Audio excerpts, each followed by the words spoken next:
to the responses that, well, the majority of the responses from people, a lot of the topics that you brought up, they were similar, or there was one thing in particular that that rang true. With the majority, probably like 5 of you, and that's relationships. Be it relationship, you have relationship with yourself, with your peers, with your family, with your friends, etc. But what we would like to talk about and get your feedback on and your opinion on is relationships with partners. Okay, be it you be heterosexual, homosexual, doesn't matter. But what are your opinions on specifically long distance relationships? Okay, because at some point I'll put myself out there. I've been in a position. I've only ever been in long distance relationships. Okay, and for me that was the actual thing. I'm like, no, I can do this. But now I'm at a point where I'm thinking, all right, is it still viable? Because at some point you have to say, I'm not gonna. Let's say you're 30 and you're in a long distance relationship. For how long? So what? To what end? Okay, so I just want to find out how many of you people here have also been in long distance relationstions. Just by show of hands. Oh wow! It's a common thing. I thought I was the only one. Skype date's a thing. No, but then when the network goes down, oh my God! It's an actual thing. It's an actual thing. But right, yeah. Okay. With that being said, how many of us here are still or currently in a long distance relationship? You just want us to put our stuff out there. No, I'm not asking for your partner's name. Here's the thing, I never said. You could have kept quiet. You could say with Jesus, man. That's much you know. But okay, is there anybody here that's kind of like?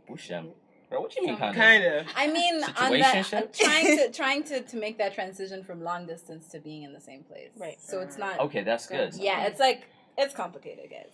Okay. Tell us, how is it complicated? I thought you said you weren't putting our stuff out there. Unless you want to. Okay, but that's so what I would say when I came back home, like in a long distance relationship, and within a few months that kind of started. It was a bit shaky. Okay, wait, home from where? Where were you before? I was in the U.S. Okay. And my then boyfriend was from Jamaica, and so he went to Jamaica at the same time that I was coming to Zimbabwe. Wow. Things became complicated and challenging, and so we broke up. Okay. And now we're still broken up, but then we're trying to talk through what it might look like, saying, long distance is hard.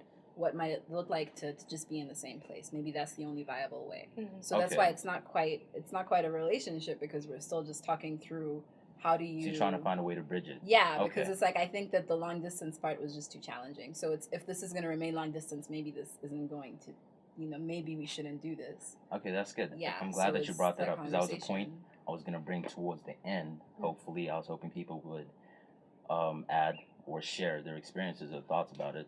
Mark? Because you've been looking at me, I'm thinking, it ain't something, okay?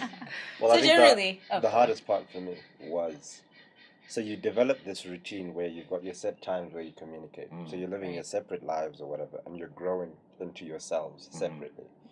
And when you then meet up, it's like a 2 or 3 week honeymoon. Yeah. And then you go back into your set life. So you're not really, I don't know if it's a relationship in the truest sense, because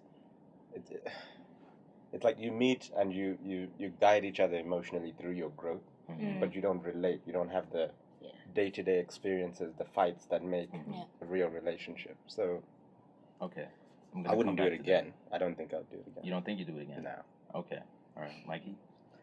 For me, I just feel like long-distance relationships are pretty much pointless. Because, people... No.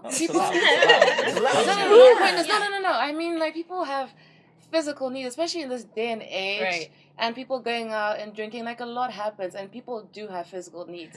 And I feel like like sooner or later you're gonna succumb to those needs. Yeah.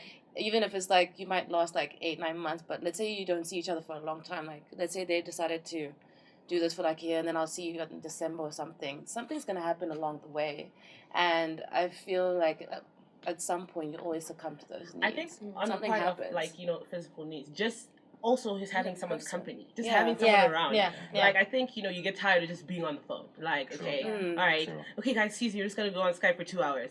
Okay, you see, and then now you end up going out with your friends, even if it's not like you get drunk or whatever, but just having like that company around, you end up feeling like, okay, but this is actually better than. When you start making these weird comparisons, and then you start actually calculating, like, okay, what is the point? I'm not gonna lie, like what Chit said, I used to be a person like, long distance relationships, I think it's cool because I can also like kind of do my growth, and then this person's doing what they're saying, like what he said. But like I also came to realization that actually this doesn't work, because I'm becoming my own person, you're becoming your own person. When we meet, we're just gonna be like, hey, so this was nice. So I'll see you again in 3 years. That kind of weird vibe. Yeah. So that's what. Okay. Yeah. So that's what I think. But then on that, right? Everybody always talks about when you have these conversations with people and they say, okay, how do you make a long distance relationship work? And it's communication. So surely, if you're communicating right, those things shouldn't become a factor. These this is just my opinion, these sort of difference in growth and whatever, to say, well, if I'm making sure that I don't know, I call you on a daily, it's a bit of a stretch, but I call you and I'm communicating right, because I guess that's where that uniqueness comes in. There's a sort of right communication that I have to do. You have to be saying the right things, giving him the right information or her the right information. So surely, if you're doing those things, you shouldn't grow apart. It should kind of bring you closer together. And I think in the conversations I've had, some people have said that's what kept us stronger. It didn't work for me because I'm lazy as hell. But I ain't trying to be there for an hour going on about my day. Like, okay, cool story. But yeah, I mean, for those that it's worked for, they've said that. You know what? Personally, I never believe in long distance relationships, and the only time I got into one is because we didn't see, when you just can't see it happening, that you're like, okay, fine, you're going this place, I'm going to another place, so it's over. You know how usually you have those attachments and you're like, bye, we're going to try and make this work. We're not just going to let it die, whatever, we're going to try hard. And that's how I ended up in one. But I don't think that you can nurture a relationship in the way it needs to be nurtured if you don't see each other all the time. Personally, I want to see my person all the time. I want to see you. And I feel like that's like that's a relationship. Like exactly. That's a relationship. No, because the truth is, you're not gonna have the same impact on someone's life over the phone compared to someone who's there with them. Because when you're on the phone and you're talking to someone who you haven't spoken to all day, of course, you're gonna vent, you're gonna say some things, but then when you get to a certain point, you don't want to complain too much because you don't want to focus on the negative.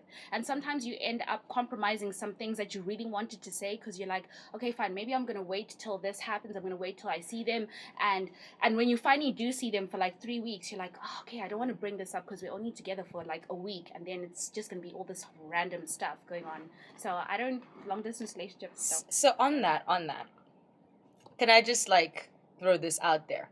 I know this is no. Throw it out there, girl. But okay, right now, you're established. You're doing your thing, and you're planning somewhat. What's stopping you from seeing them as often as you want to be? What's stopping you from saving, getting your plane ticket, and going wherever you need to go? You definitely can. But there's some instances where you get a relationship where you can see each other lots. Like if you're in another town, like we can see each other over the weekend. Like you're not working, I'm not working, and we see each other. But if you are in the US and I'm in Zimbabwe, or we're on other like opposite ends of the globe, we can't do that every weekend. Unless you have like mad money. But do you think people make that effort though, or have they just sort of thought, Sha, you're too far. I'm not gonna be bothered. I'm just gonna do it. I think. I just wanted to say, it's a bit of a spanner in the whole conversation, but with these things, is there a right way to do relationships? Because all of us have had relationships with people in the same neighborhood and they failed. Okay. Personally, I ain't date nobody in the hood. But you know what I mean? Even someone who we see every weekend, even every day.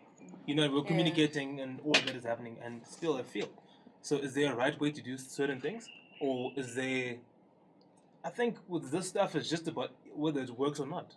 Relationships are pretty much like you're just winging it and you're hoping for the best. You're literally throwing maybe no when you because look at it. There's some people. It works for some people. I know some people who've been in a long distance relationship for maybe 3 years, ended up getting married. I have kids, have a solid family. You know what I mean? I know people who were together, same city, same everything. Funny enough, let's say they were in England or SA, whatever, dating, come back to Zim, they break up. I agree with that. I think that even when we're discussing relationship, we have to say, what are we defining that as? What is your end goal? Right. Because I feel like there's so many assumptions around, for example, if being physical is something that you need, can you be in a polyamorous long distance relationship? Is that something that's not something for everyone, but for some people it's like, hey, listen, you're the person I want to be with long term, and like I have some needs on a Friday night, so like why don't I just figure those out, or I figure them out, you know, lay out some parameters. People do that and it works out. Not everyone does that. It's definitely not for everyone, but then like how are we defining relationship? Can a long distance relationship, because I mean, I know some people who would say they're not in a long distance relationship, and then they have that long lost person that they still talk to all the damn time, and that they're likely to end up with. And so it's not a relationship that you would call like this is my exclusive person, but you're still in relationship in some way with this person. So like, how are we defining this? How are we thinking about this? And like, I'm pro polyamory, so okay. I'm glad you brought that up. More power That's to an you, bro. interesting one. More life. That's what I like. It's more like. Especially Brandy has spark on his statement. You know? Yes. But with regards to that, do you think having an open relationship or having that part of a relationship being on the table? Let's say your man's in Jamaica, you're in Zim. You know you're not gonna see him for a while. So like, hey baby, check this. So do I get a pass in essence? Do I get like a weekly pass? Because you said that you have needs. I'm not gonna lie, people have needs. Well, look, there's the official version, right? There's official, you know, and then there's the unofficial one that happens that you know, you're unplugged or whatever. So wow. I think you have unofficials that are unplugged. No. I'm saying so people deal with. Please. So people handle not seeing their people differently. So some put it on the table, babe, you know, I miss you, but hey. Then the other one is where it's like low key, you know how it is, bro. I love her, but you know. What? Yeah. What does that mean? Like that's the thing as well. I think a relation, like what she said, you need to define your relationship. Okay. And the thing is, I think one thing that every relationship needs to have is the honesty. You need to be like, okay, I can't do this or whatever. A lot of people decide to. I think maybe because of the distance, they're like, hey, that's so I can hide underneath that because I'm far away. They'll never know. You know, I never know. Like, you know, I'm in the UK. You're in Zim. Never know. And so there's always, I've heard so many people say it, and he's right. It's like, you know, like I love her, but this out of it's bad. Bad. Exactly. He's a bad. So you end up like getting with this girl, and then like you're like, hey, I got away with it the first time. And then you end up like doing it with someone else, right. and someone else, and someone else. So that's where, you know, within that relationship, you need to have that communication and that honesty. Like you said, communication. But the communication, actually needs to be honest, because you can't just be like, okay, I'm just going to call for the sake of calling because we do it every day. Because I think that'll just be like just routine. It's not natural anymore. Now you're like, okay, we're gonna, I'll call you every day at 4:00. But you're not even saying what's really on your mind or what you're really feeling or what's troubling you. You're just doing it for the sake of doing it because it's just become routine. Right. People are scared to say, listen, bro, is this going to happen or not? Simply because, let's say, you're feeling a certain type of way about someone, but where are we going with this? You know what I mean? That's very crucial because it's nice dating, taking selfies, Snapchat filters. Vacation. Nice. But where is this going to? And we're starting to reach that age where it's crucial. Okay, we're feeding each other. It's fun. But where is this actually leading to? Yeah. Are we just getting physical? Or are we literally making a plan?